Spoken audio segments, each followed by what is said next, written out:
Fala aí pessoal, beleza? Como é que vocês estão? Iniciando mais um acompanhamento mensal, vamos falar sobre o XPML, o XPMOLs, o fundo que esteve aí na boca do povo nos últimos meses, mais um mês aí acompanhando. Pessoal, antes de começar o relatório, dois recados. O primeiro, na verdade dois recados não, um é um recado para você curtir os meus vídeos. Eu tô falando isso em todos os vídeos, eu peço muito a ajuda de vocês.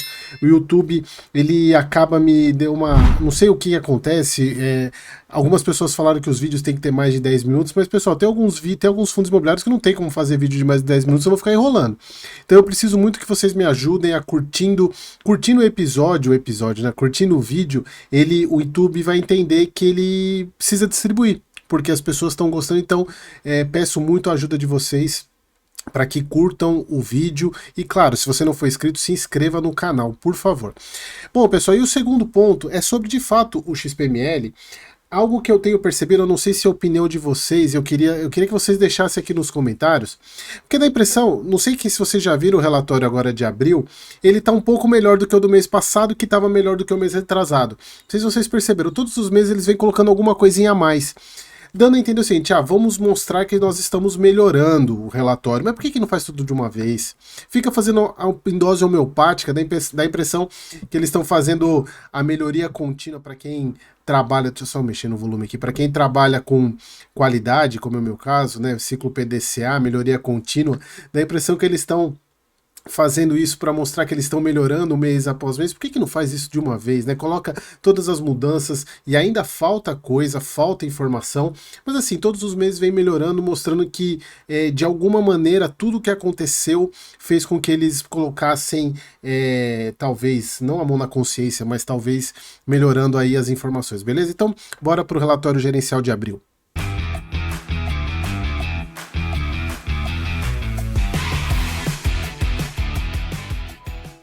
Então vamos lá, pessoal, relatório gerencial de abril do XPML.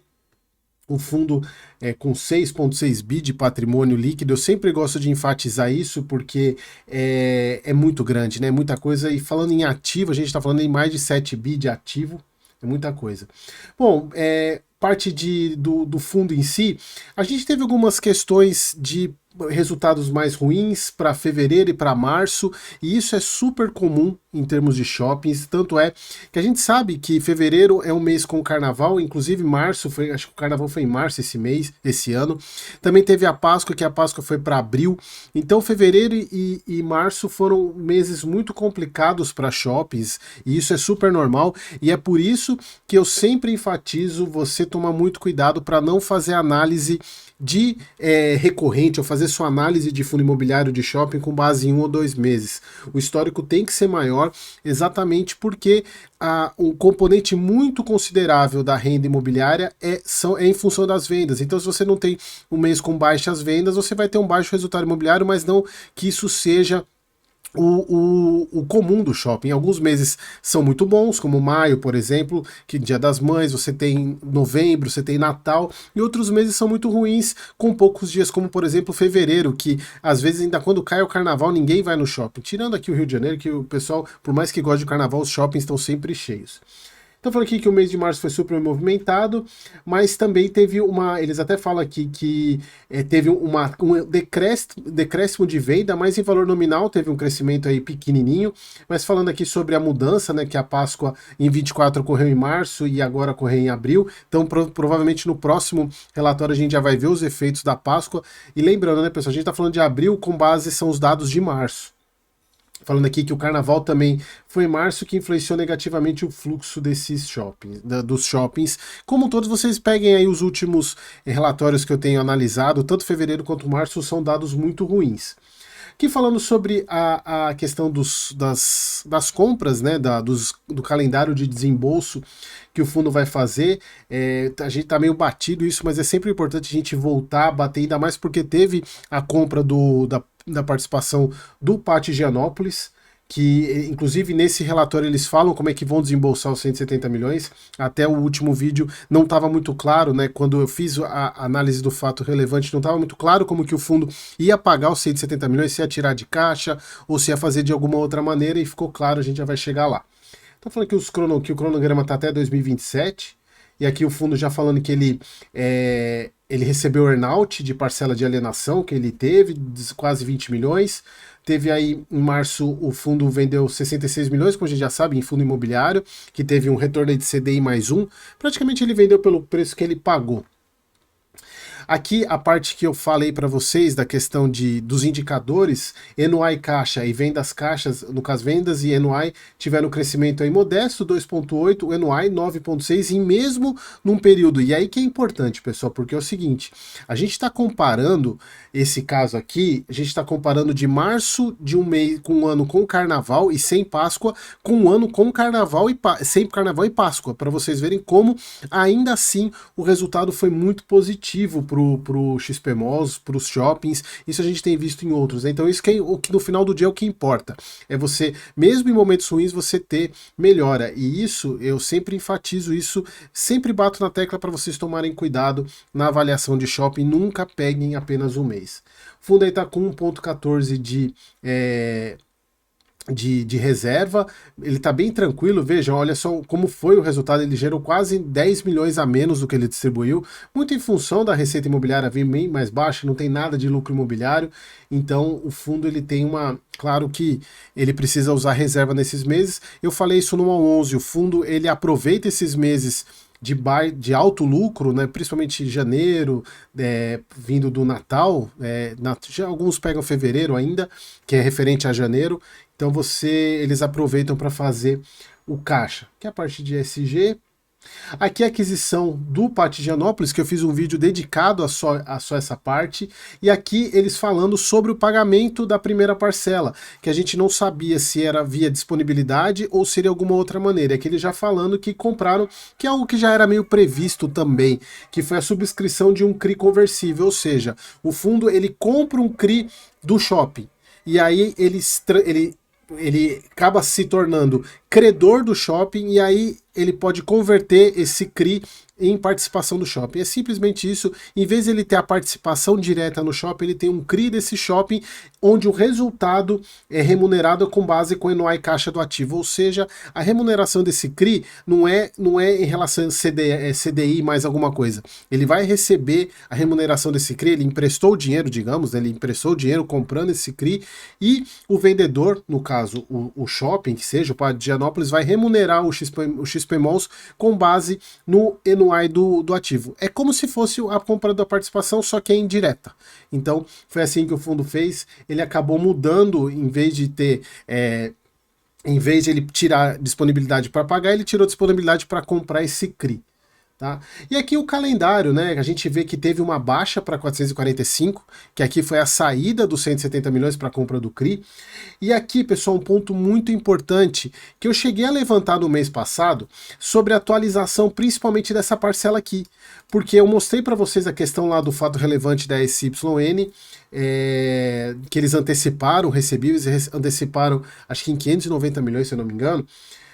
E algumas pessoas chegaram a levantar que esse valor aqui já estaria corrigido, o que na minha visão não é o verdadeiro. E aqui o fundo ele confirma, inclusive eles incluíram essa tabela aqui mostrando o fluxo de desembolso, quando vão ser os pagamentos, isso é muito importante porque até então a gente só tinha o pagamento das parcelas no ano e não quando seriam. E aqui só confirmando, né, que o grande pagamento desse ano é em dezembro, é a terceira parcela do portfólio da SYN, também tem a parcela do Jundiaí Shopping. E aqui falando que essa parcela lá de 2027 da Allos, eles até colocam aqui que ela pode ser postergada por mais um ano, correção de CDI mais 1,5, bem puxado, mas mesmo assim, isso se lá em 2027 o fundo não tiver dinheiro para pagar. Só que o que é importante é isso aqui, pessoal, olha só. Ó, os valores expostos acima são estimativas e não consideram os custos de TBI, reajustes aplicáveis nas parcelas pendentes e a ocorrência de earnout. Olha só o 4 aqui, ó. Não considera reajustes aplicáveis às parcelas, que é o 4. Cadê o 4? O que é o 4 aqui? Aqui, ó, valor. É esse valor, os valores aqui. Ou seja, o que eu falei nos relatórios passados, que esse valor aqui não é 630, é mais de 700 milhões. Daria uns 80 a 100 milhões a mais por causa da questão da correção pelo CDI, que essa parcela é corrigida pelo CDI. Então, pessoal, voltando para aquele gráfico que eu fiz, Se a gente for pegar aqui, esse aqui é o gráfico 100 com 630 milhões, e aqui eu coloquei os 170 milhões como sendo saída de caixa. Então, na verdade, pessoal, é só trocar esses 170 milhões e tirar dos 648 e vai para os 440 que ele tem lá, 400 e pouco que ele tem aqui. Então, se não considerar o reajuste da parcela, a disponibilidade para 2025 seria 359. Mas, considerando o que eu tinha feito, que é 730 milhões, e considerando, claro, saindo os 170 milhões aqui, o caixa para o fundo não são os 200 e pouco, são 400 e mais de 400 milhões de reais. Então essa ainda para mim é a informação que está errada que está faltando no relatório, porque eles colocam no relatório que a disponibilidade para 2025 é 265 milhões. Então, é no mínimo, quase, na verdade, é quase o dobro disso. Seria 400 milhões.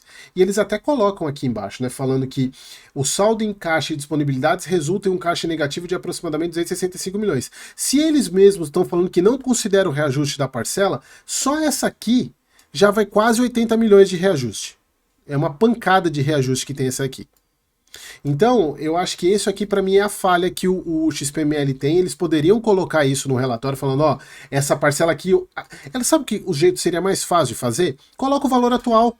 Coloca o valor atual, porque eles têm o valor atual. Fala, ó, até esta data, o valor dessa parcela é tanto. E aí a gente saberia quanto é que é a posição de caixa hoje e daria pra gente estipular quanto seria até o final do ano. Então, isso aqui para mim é uma falha e... essa disponibilidade, na verdade, não são os 265 milhões. É mais do que isso.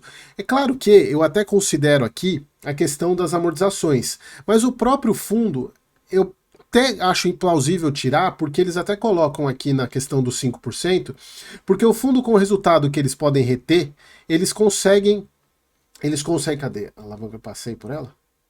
Eles conseguem pagar os 5%, aqui ó, a linha de corte dos 5%, do resultado que o fundo pode reter, é suficiente para pagar a amortização de 2025 e 2026 e quase a de 2027. Isso aqui, claro, considerando que o fundo não vai ter melhoria das receitas. Então, considerando que ele vai melhorar as receitas, e é o que a gente espera, até 2027, em tese, ele estaria cobrindo com 5%. Então, faz sentido tirar.